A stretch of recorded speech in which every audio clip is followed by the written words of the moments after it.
السلام علیکم ورحمۃ اللہ وبرکاتہ۔ تو ناظرین، آج ہم آپ کو ایک نئی خبر سے آگاہ کریں گے۔ وزیر داخلہ شیخ رشید احمد کی رہائش گاہ لال حویلی پر حملہ۔ راولپنڈی کے علاقے وارث خان میں نامعلوم افراد کی جانب سے اندھا دھند فائرنگ، ہمسن بچہ نشانہ بن گیا۔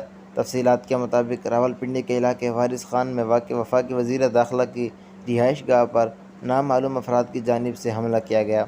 ناظرین، ویڈیو میں آگے بڑھنے سے پہلے ویڈیو کو لائک کریں، کمنٹ کریں اور شیئر کریں۔